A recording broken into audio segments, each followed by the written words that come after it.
to Sense and Sensibility, the Inflation Guy podcast. I'm Michael Ashton, the Inflation Guy. I am your host. And today on the podcast, we're going to talk about safe withdrawal rates. There's a lot of literature about safe withdrawal rates, which essentially is the answer to the question, I'm retired, I have a big lump of money.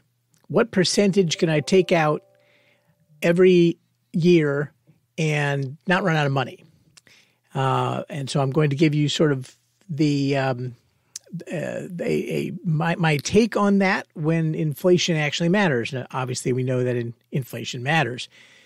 This is also, by the way, I should say this is our next to last podcast of the year.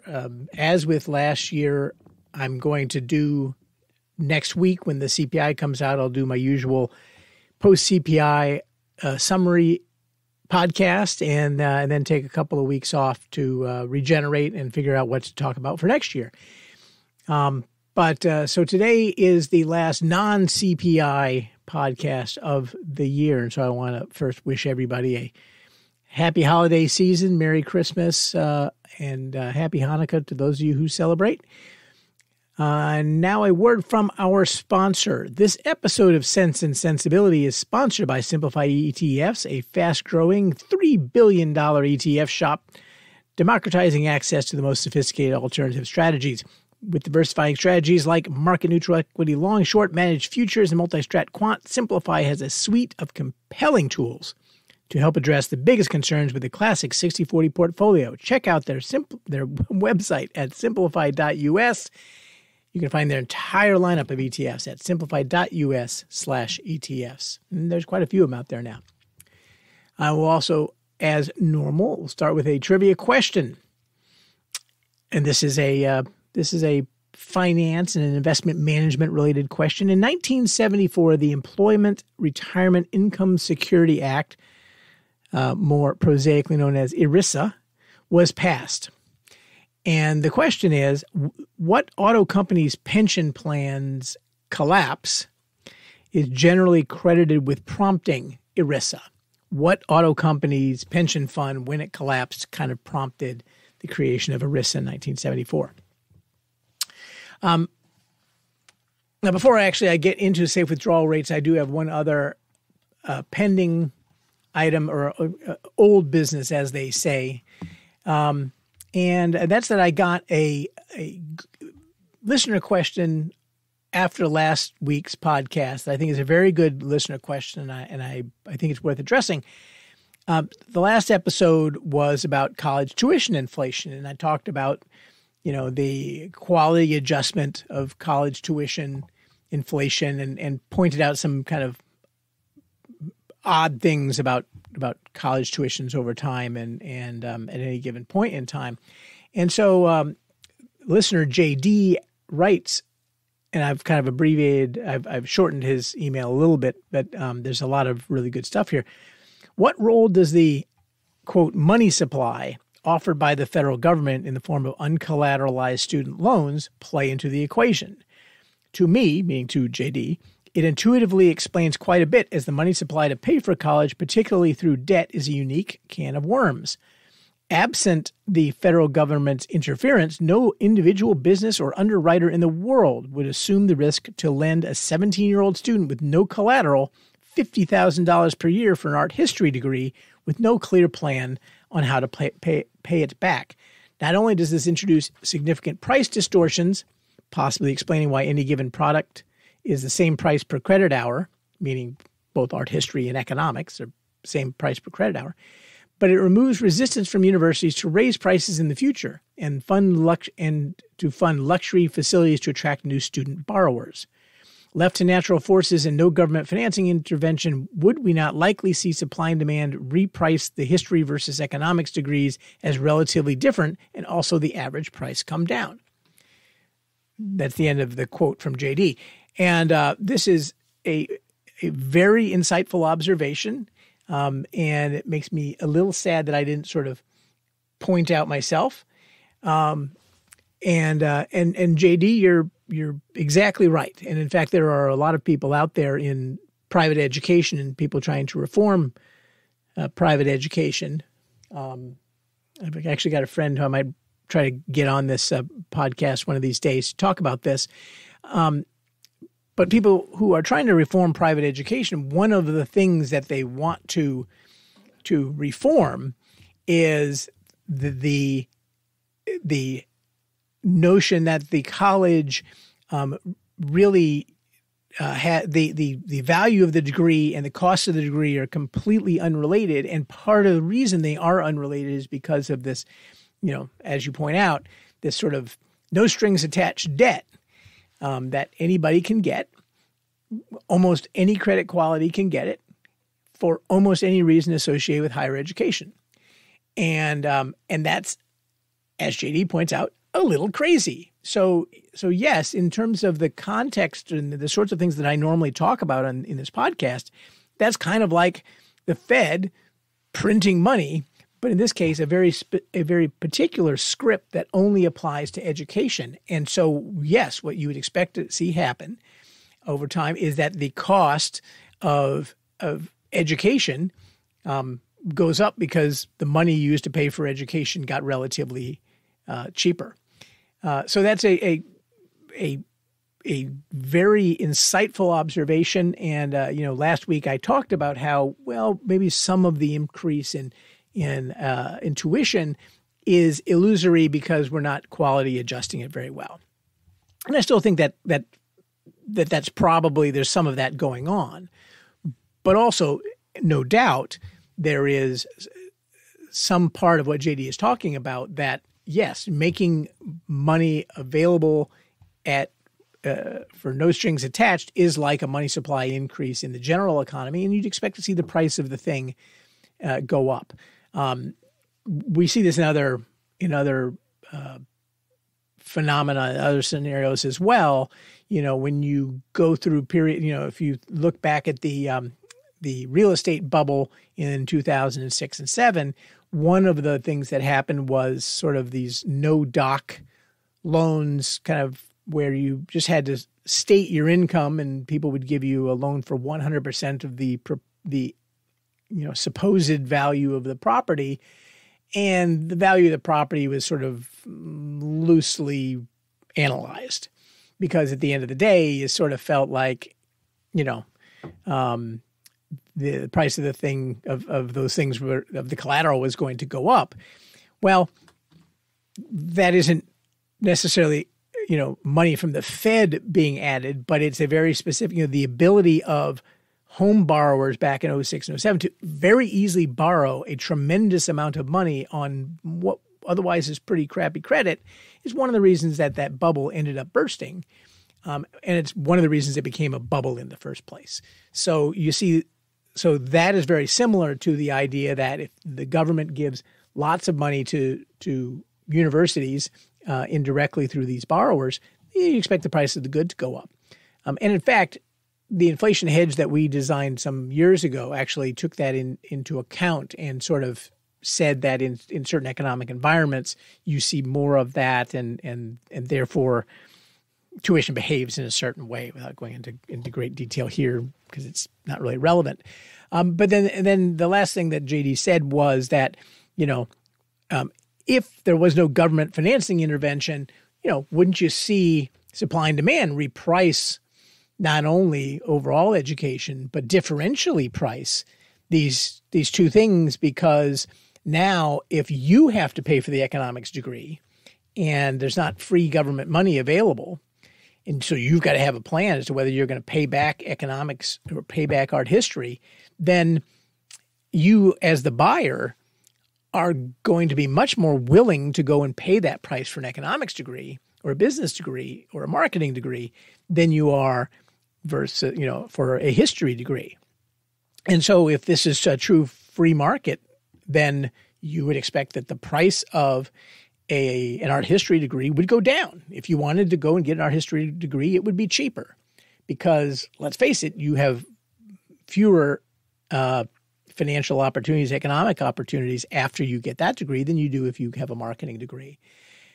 So again, some education reformers have talked about sort of linking the cost of tuition to, or the repayment of it, to your future salaries, right? So that it's sort of a guarantee from the college. If the college doesn't educate you very well, and so you have a marketing degree, but you can't get a job in marketing, or you can't make any money in marketing, then it turns out that you don't have to pay back as much.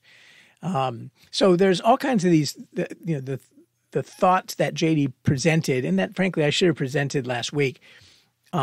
Those thoughts are out there and are in the reform world, the education reform world, and I think that they're really insightful. And so even though this was a 10-minute digression, I think it was well worth that time. So, but that's not what I'm here to talk about today. Anyway, thank you very much, JD, for the listener question. I do read everything that people send me, and the good ones and the bad ones, and I try to respond to everything. But today we're here to talk about safe withdrawal rates. Now, the 4% rule is what it used to be called. There was Bengen, Bengen, wrote a paper in 1994 about the safe withdrawal rate, where he said, 4% is the right number. And so the rule is you take whatever so you retire this year, and whatever your pot of money is, you take 4% of it for this year's withdrawal. Next year, you increase, and let's suppose that number is $20,000. Next year, you increase the $20,000 for whatever inflation is. And the next year after that, you increase it again for inflation and so on. And other than that first time, you never refer back to the balance that you have. Okay, so it's sort of a, you figure out that initial withdrawal rate, and then you never look back at the pool of assets. And the question is, what percentage picked once is the highest that you can sustain that guarantees that over a long period of time, I don't remember whether Bengen did 30 years or 25 years or 20 years, but over a long period of time, you won't run out of money. The original nut that you have won't go to zero, assuming that you invest in 60-40 stocks and bonds. And the way that Bengen did that is he looked at, again, I'm just going to say 30-year periods because I don't remember from the original research whether it was 30 years or what.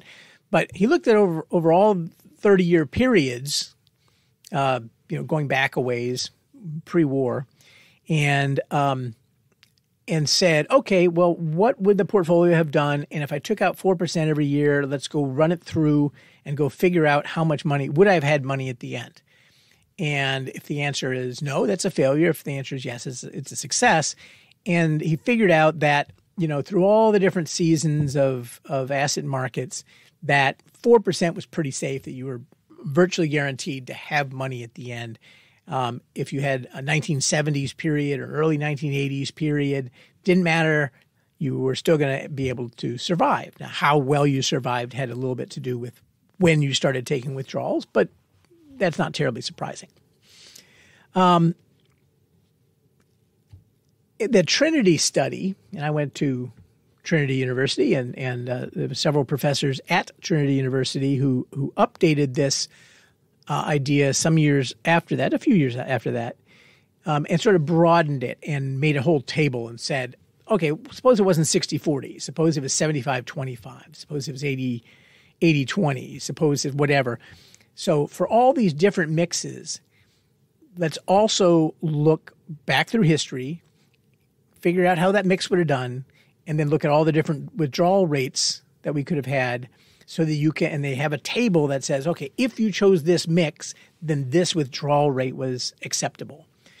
And again, the idea is that we're going to come up with one number which historically always worked, or worked a vast majority of the time. And they calculated what the expected success rate is. So if you decided to take 80% out, then your success rate was 0, because there was no 25-year period where you didn't not have money at the end. So kind of a more useful way of looking at it than the 4% rule, because you can sort of look at the mix that you want, but there's still some there's sort of a common complaint that I have about both of these studies, because they both used historical periods, and only historical periods. So they took the rule and they said, okay, we start taking money out in 1968 for 30 years, following this rule, given what markets did, how did we do? Okay, how about 1969? They did it over and over again. Now, even if I wanted to live through the 70s again, that's not one of my options. I do not have the option to live through the 70s again. And so the question of the direct relevance to me is a reasonable question, I think. Moreover, both of these studies ended in the 1990s after there was a significant multiple expansion in equities and decline in interest rates for bonds, which means that the more recent returns, the more recent windows were flattered by these great outcomes. And so basically, if you sort of think about the list of all the windows of time that they had from when they started to when they ended, you had more of those where there were bull markets in valuations than when there were bear markets in valuations. So both studies were naturally biased to better outcomes than if you had just sort of chosen randomly from a distribution that had an equal number of bull markets and bear markets. And also, even in the 1970s, an investor in the 70s had the advantage of high yields. One of the problems of these studies was that the two-sided effect of inflation, where inflation hurts assets but also increases the cost at retirement, is sort of glossed over. I mean, there were certainly periods where, in the 70s that were pretty miserable, but they only lasted X number of years. And so we don't consider the possibility there could have been a 1970s that lasted 2 decades instead of 1 decade, which of course doesn't make any sense because you can't have a decade that lasts 2 decades. But you know what I'm saying? That kind of environment that lasted 2 whole decades instead of 1 decade. So if a particular asset allocation and a particular withdrawal rule allowed you to navigate all of the past historical periods, then it gets a check mark. It's a good strategy. It's a safe withdrawal rate. But inflation is a really bad thing for a retirement portfolio because of this two-sided effect. And we don't really have that many periods, in history, because we're not going back to the 1800s to do this.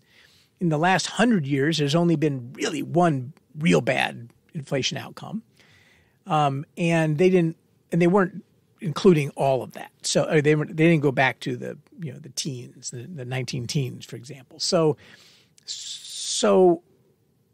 whatever rule you chose, and it actually kind of reminds me of back when I got started in this business, and I worked for a technical analysis firm, and you design these new technical analysis strategies, and you'd apply them to the equity market. And there's the problem that you run into if you kind of don't know what you're doing in building these models is that any rule that got you out of the market in early October 1987 and then back into the market sometime in November of 1987 tended to outperform the market because you took one point out that was just like really bad. And so you could come up with a very idiosyncratic strategy, which looked great because of that one little detail and then didn't actually perform in reality. And in this case, we have something very similar where that one idiosyncratic point isn't a 1 day stock market crash. It's a 1 decade thing that lasted 8 or 10 years of really bad asset returns and bad inflation, but it only lasted 10 years. And so if you were looking at a 12-year period, if you were saving for college or something like that, you got a much worse outcome. But because you were saving, because that terrible 10-year period was followed by a 10-year period that was really, really good for assets, it worked out okay. So anyway, so we have any history you look at, if it comes from our actual history, is idiosyncratic. There's only one history we have to play with, right?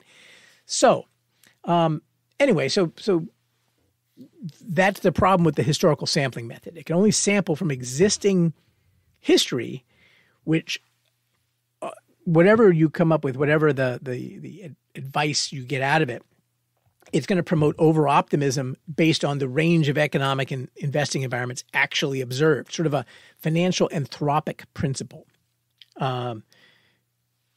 As an aside, I think that the right answer to all these things is personal liability-driven investing, and I've talked about that a little bit on this podcast in the distant past. I think I mentioned it in my my book, What's Wrong with Money.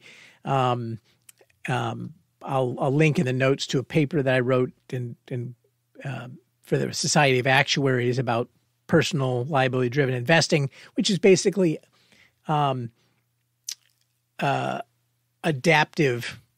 adapting your asset allocation to what your actual needs are. Retirement planning involves financing a relatively low volatility stream of real and nominal expenses and financing that with a high volatility stream of returns. I mean, your low volatility stream of expenses is low volatility, assuming that you buy insurance to cover like the crazy tails. But so you have this high volatility stream of returns and you're trying to finance this low volatility stream of expenses. And the right answer is to try to match those. And that's what liability-driven investing is. And individuals can do something similar to that. But it's a more difficult answer. It's not something that you can do it yourself. And here what I'm talking about is the 4% rule and simple withdrawal rate rules for the do-it-yourselfers. Anyway, in 2010 or 11, in that Society of Actuaries paper, actually, I guess I probably wrote it before that, I updated the Trinity study to incorporate inflation-linked bonds because that was the big problem here, is that the biggest exposure you have as a retiree is inflation, and yet we didn't include inflation-linked bonds in either of those studies because they only existed from 1997. And so to do that, I had to rely on a Monte Carlo method. I couldn't rely on actual history because there just wasn't enough history if we started in 1997 to give any kind of answer, which of course was the reason it wasn't included originally. But you can use Monte Carlo simulation to generate paths that never happened in real life, but could have. And given the existing correlations of stocks, bonds, inflation bonds, and inflation itself historically. Now those so one of the things I did is, given that correlation matrix and sort of expected returns, the first thing I did with the Monte Carlo simulation is sort of replicated what the Trinity Studies table looked like. And you could get very similar numbers using a Monte Carlo simulation, and that's kind of what tells you that the Monte Carlo simulation isn't like totally ridiculous, because when you do compare it to history, it doesn't look like it's drawn from a totally different distribution. Anyway, and so then I extended that to include inflation-linked bonds and so on.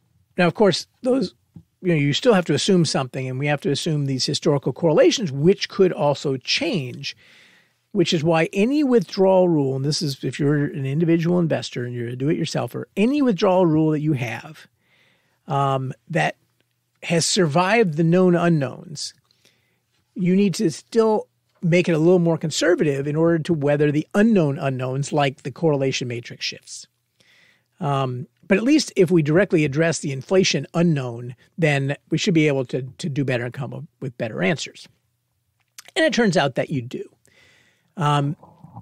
Sort of a brief summary of what the study sort of showed is that as the concentration of tips in the portfolio increased, the probabilities of portfolio success, that means not running out of money, at low withdrawal rates increases. Okay, so, if you were going to take 3% out before, and now when you had 60-40, and now you add inflation-linked bonds to the mix, then you have a better chance of success with that 3% withdrawal rate. But the probability of portfolio success at high withdrawal rates declines. So if you're going to withdraw at 8% and you have inflation-linked bonds, you have a lower probability of success. Now, why does that make sense? that makes sense because for any reasonable time horizon, if you have a 10% withdrawal rate, for example, it's only sustainable if you do two things. One, if you take extraordinary risks, you're 100% in equities and you've levered it, and you get lucky. So you draw the lucky part of the distribution. Then you can get a success. Whereas if you own only inflation-linked bonds and you have a 10% withdrawal rate, you cannot get portfolio success out of that. It just doesn't happen. And so you end up with these circumstances where if you really want a crazy high withdrawal rate, you just, you better just get really lucky. And that's a bad way to invest, by the way. Now, another little comment about all these studies is that when you look at these success rates of the original two studies, I actually did adjust for this and report it. When you look at a success rate and you see that a particular withdrawal strategy had a 90% success rate, meaning that in 90% of the historical periods you didn't run out of money, what you don't know is, those studies don't distinguish between portfolios that failed towards the end of the planning period, 29 years into 30 years, or ones that failed spectacularly 3 years in, right? So each one is a portfolio failure, a non-success, but you clearly prefer the one that got to 29 years. Now, why is that sort of funny and interesting? This again goes back to what that will tend to do is push you, if you want higher withdrawal rates, it will analytically push you into thinking that you have more portfolio success, that you should have a riskier portfolio. There was a 2008 paper by Scott Sharp and Watson that cited a Vanguard tool, which at the time recommended 3 different withdrawal rates based on whether or not your investor was conservative, moderate, or aggressive. If the conservative investor should only have a 3.75% withdrawal rate. I'm sorry, an investor with a conservative equity allocation. A moderately aggressive an investor with a moderately aggressive equity allocation should have a 4.75% withdrawal rate, and an investor with an aggressive equity allocation should have a 5.25% withdrawal rate. So in other words, the response to a riskier asset mix was to create a higher cost spending mix. So if you're going to take a lot of risks in your portfolio, you should take more money out and spend, be more of a spendthrift. That's crazy, right? That makes no sense at all. You want to spend more money in retirement? Take really big risks. If you take really big risks, and then you can withdraw 5.25. If you don't take very big risks, you can only withdraw 3.75. And the reason that happens is that, well, 2 reasons. One is they assumed if you look historically at historical equity returns, because all of these ended with high valuations, you end up flattering, what a higher equity allocation does to your returns. It's the same reason that, all these real asset ETFs all have lots of equities in them, because when you back test it, putting equities in it makes the returns look good. But there's an additional quantitative point, which is that if you're only looking at portfolio success, and a fail is anytime you got below zero, but it doesn't matter how far you got below zero or how quickly you got below zero. If you truncate all of the fails at zero, then it automatically skews the overall distribution to the upside. It's going to automatically recommend that you take more risk, because more risk means you'll either get an even better outcome, a really great outcome, which isn't available if you take a low risk, or it'll just truncate a larger part of the bad distribution. Okay, so I would have been minus 10 million, but it doesn't matter. That's the same as zero because I'm counting success and failure. As opposed to, minus $1 versus minus 10 million looks the same. And so therefore you should take really high risk things, which makes me think of something else, which I won't get into now. But going back to how municipalities finance medical care liabilities. But anyway, Anyhow, I don't think Vanguard still recommends that, but it was financial malpractice at the time, and it highlights that even the big guys can make mistakes in this sort of thing. So what's sort of the conclusion here? I'm up to half an hour here, and that's quite long for one of my podcasts. There is no sort of single answer. There is no 4% rule that applies to everybody. Again, I think the first answer is that the right answer is liability driven, that based on how you spend and what you spend and how long you're going to be spending it, you should have, and how much money you have saved too, I guess, but you should have an allocation that treats the stuff that you really need to have, the assets that you really need to have for the really important part of your spending, that like food, clothing, shelter, treats that as money that has to be around. Stuff that's more speculative, lots of vacations, things like that, gets matched up with assets that have more risk and so on. And so your asset mix is matched to what your liability is, what your spending pattern is. That's the right way to do it. But if you're a do-it-yourselfer, and that's quite a challenging way to do it, then go and get one of these tables. I would recommend mine. Again, I'm going to have a link in the show notes, which will give you for those three asset classes. And you go look and you say, okay, for this time horizon, I think I used 25 years. That time horizon, okay, there's a probability of success, and it looks like I always lasted, or 90% of the time I lasted at least 22 years. Okay, that's a great mix for me. That's the mix I want. Here's the allocation. And then that's my allocation. That's my withdrawal rate, and then go from there. But don't just take a 4% withdrawal rate because that's kind of a rule of thumb, because the rule of thumb doesn't apply to necessarily anybody, just it applies on average, and nobody's average. And don't fall into the trap of thinking that you can withdraw more because you have this high risk mix that should, in quotes, should have a higher long-term return, because that higher long-term return is not guaranteed. And moreover, even if in the really long run that allocation does really well, if it doesn't over the first 15 years, you're screwed.